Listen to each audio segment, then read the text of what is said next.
नमस्कार हजुरहरू सम्पूर्णलाई स्वागत छ हाम्रो युट्युब च्यानल शेयर मार्केटिङ नेपालमा। धेरैजना साथीहरू अब आइपिओ कहिलेदेखि खुल्छ, कुन कुन कम्पनीको आइपिओ आउँदैछ भनेर कुरेर बसिरहनु भएको छ होला। यदि आइपिओ कुरेर बस्नु भएको छ भने आजको यो भिडियो तपाईहरुको लागि नै हो, किनकि म आजको यो भिडियोमा दुई कम्पनीको आइपिओ सँग सम्बन्धित विषयको बारेमा हजुरहरूलाई सबै जानकारी गराउन जाँदैछु। जसमध्ये दुई कम्पनीले नै आइपिओ निष्कासन गर्ने मिति सार्वजनिक गरेका छन् र ती कुन कुन कम्पनी हुन्, कस्ता कम्पनी छन्, ती कम्पनीको आइपिओमा हामीले कति किता आवेदन दिने, अनि ती कम्पनीबाट हामीले कतिसम्मको रिटर्न अथवा कतिसम्म मुनाफा आर्जन गर्न सकिन्छ, यो सबै विषय वस्तुको बारेमा चाहिँ तपाईहरुलाई जानकारी गराउने छु आजको यो भिडियोमा। त्यसकारणले गर्दा पनि भिडियोलाई कहीँ कतै स्किप नगरी अन्तिमसम्म हेर्नु होला। अनि यस्तै विषयवस्तुमा आधारित भिडियोहरू हेर्नको लागि हाम्रो च्यानललाई सब्स्क्राइब गरी साइडमा रहेको बेल आइकनलाई पनि क्लिक गर्न नभुल्नु होला, जसको कारण हामीले अपलोड गरेका भिडियोहरू सबैभन्दा पहिले हेर्न र सुन्न सक्नुहुन्छ। आउनुहोस् अब हामी आजको विषयवस्तुतर्फ नै लागौं। सबैभन्दा पहिले म हजुरहरूलाई आइपिओ निष्कासन गर्न मिति सार्वजनिक गरेको कम्पनी जुन हाइड्रो पावर कम्पनी रहेको छ त्यसको बारेमा म तपाईहरुलाई जानकारी गराउन जाँदैछु, जसको नाम मकर जितुमाया सूर्य हाइड्रो पावर लिमिटेड रहेको छ। यस कम्पनीले चैत्र 19 गतेदेखि आइपिओ निष्कासन गर्ने भएको छ। अनि यो कम्पनीले आफ्ना आयोजना प्रभावित क्षेत्रका स्थानीय बासिन्दा तथा वैदेशिक रोजगारीमा रहेका नेपालीहरूको लागि आइपिओ निष्कासन तथा वितरण गरिसकेपछि अब हामी सर्वसाधारणहरूका लागि चाहिँ यसले आइपिओ निष्कासन गर्न लागेको छ। अनि कम्पनीले प्रति किता 100 रुपैयाँ अङ्कित मूल्यका 14,49,400 किता सेयर चाहिँ निष्कासन गर्न लागेको हो, जसमध्ये 80,070 किता सेयर सामूहिक लगानी कोषहरूका लागि यसले वितरण गर्नेछ भने 32,028 किता यसले आफ्ना कम्पनीमा रहेका कर्मचारीहरूको लागि चाहिँ सुरक्षित गरिसकेको छ। अनि सर्वसाधारण लगानीकर्ताहरूको लागि चाहिँ यसले बाँकी रहेको 13,37,302 किता सेयर चाहिँ बिक्री खुल्ला गर्नेछ। र यो कम्पनीको आइपिओमा न्यूनतम 10 कितादेखि अधिकतम 10,000 कितासम्म आवेदन दिन सकिने व्यवस्था रहेको छ। अनि यस कम्पनीको आइपिओमा चाहिँ हामीले चैत्र 22 गतेसम्म चाहिँ आवेदन दिन सकिने व्यवस्था यस कम्पनीको आइपिओमा रहेको छ भने 19 गतेदेखि चैत्र 22 गते साँझ 5 बजेसम्म सबै सेयर बिक्री नभएको खण्डमा 2080 वैशाख 3 गतेसम्म चाहिँ रहनेछ।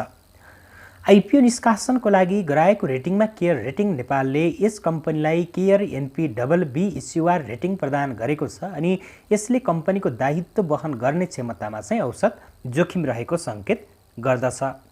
कम्पनीले प्रवर्धन गरिरहेको 6.4 मेगावाटको सुरीखोला जलविद्युत आयोजनाको कुल अनुमानित लागत 1,34,64,19,000 रुपैयाँ रहेको छ भने यसको प्रति मेगावाट कुल अनुमानित लागत चाहिँ 19,23,45,571 रुपैयाँ रहेको छ। अनि 7 मेगावाटको माथिल्लो सुरीखोला जलविद्युत आयोजनाको कुल अनुमानित लागत 1,29,50,00,000 रुपैयाँ रहेको छ भने प्रति मेगावाट अनुमानित लागत चाहिँ 18,50,00,000 रुपैयाँ रहेको छ। यसले दुईवटा हाइड्रो पावर कम्पनीहरू चाहिँ सञ्चालन गर्न गइरहेको छ, जसको हामीले चाहिँ हेर्ने हो भने एउटाको 7 मेगावाट क्षमता रहेको छ, अर्कोको 6.4 मेगावाट चाहिँ क्षमता रहेको छ। र सुरीखोला जलविद्युत आयोजनाको साधारण लगानी फिर्ता हुने अवधि चाहिँ 9.15 वर्ष र डिस्काउन्टमा लगानी फिर्ता हुने अवधि 17.37 वर्ष रहेको छ। अनि माथिल्लो सुरीखोला जलविद्युत आयोजनाको लगानी फिर्ता हुने अवधि 8.44 वर्ष र त्यसैगरी डिस्काउन्टमा लगानी फिर्ता हुने अवधि चाहिँ 12.95 वर्ष रहेको छ भने सुरीखोलाको विद्युत उत्पादन अनुमति 27 वर्ष 8 महिना र माथिल्लो सुरीखोलाको 31 वर्ष 10 महिना चाहिँ अझै बाँकी रहेको छ। कम्पनीको सेयर निष्कासन तथा बिक्री प्रबन्धकको रूपमा चाहिँ प्रभु क्यापिटल लिमिटेड रहेको छ भने लगानीकर्ताले नेपाल धितोपत्र बोर्डबाट अनुमति लिई आसपास सेवामा सहभागी बैंक, वित्तीय संस्था र सियास्पा प्रणाली मार्फत चाहिँ आवेदन दिन सक्नुहुनेछ। अब कुराकानी गरौँ, अब यसमा चाहिँ हामीले कति किताको लागि आवेदन दिने त भन्ने पनि तपाईहरुको प्रश्न रहन सक्छ। यस कम्पनीको आइपिओमा हामीले 19 गतेदेखि 22 गतेसम्म आवेदन दिन सकिनेछ। जम्मा 10 किताको लागि आवेदन दिने, धेरै किता बिक्री खुल्ला गरेको छैन, पर्यो भने 10 किता नै पर्ने हो हैन। अब त्यस कारणले गर्दा पनि धेरै आवेदन नदिएर जति चाहिने हो त्यति आवेदन दिने, अर्थात् 10 किताको लागि आवेदन दिँदा उपयुक्त हुने देखिन्छ।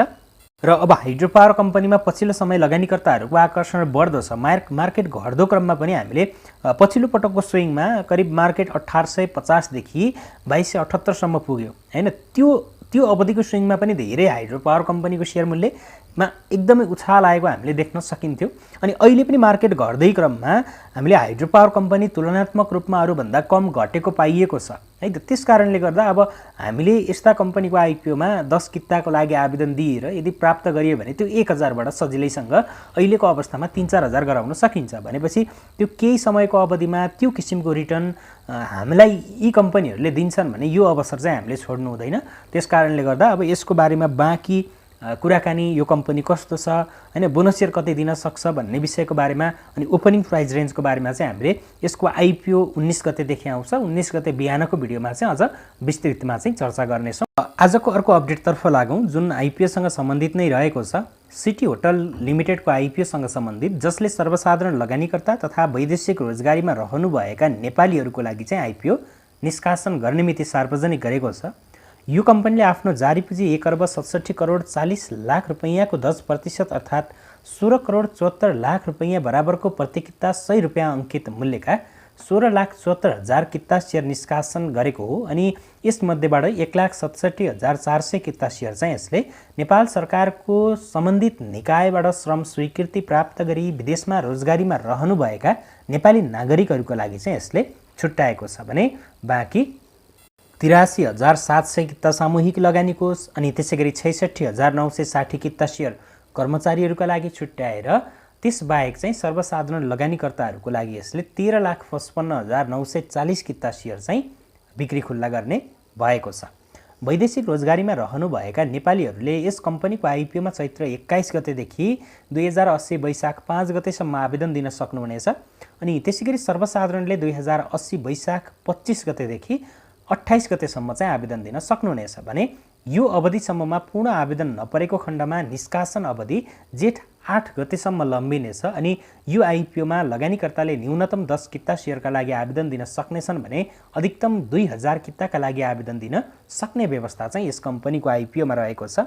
आइपिओ निष्कासनका लागि गराएको रेटिङ अनुसार चाहिँ केयर रेटिङ नेपालले यस कम्पनीलाई केयर एनपी BB+ इस्युआर रेटिङ प्रदान गरेको छ। अनि यसले कम्पनीको दायित्व वहन गर्ने क्षमतामा चाहिँ औसत जोखिम रहेको सङ्केत गर्ने गर्दछ।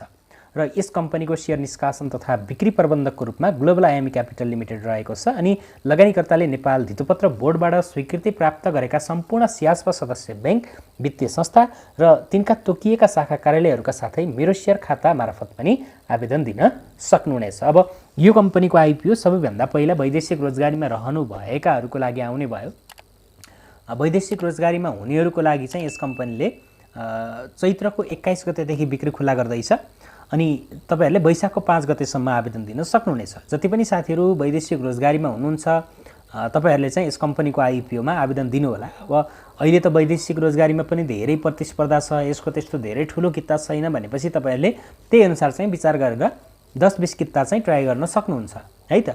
20 किता 30 कितासम्म पनि भर्नुहोस्। यदि लकले साथ दियो, कसैले छुटाए, धेरै जनाले छुटाए भने त पर्न सक्छ हैन, तर धेरै जनाले छुटाउँदैनन्।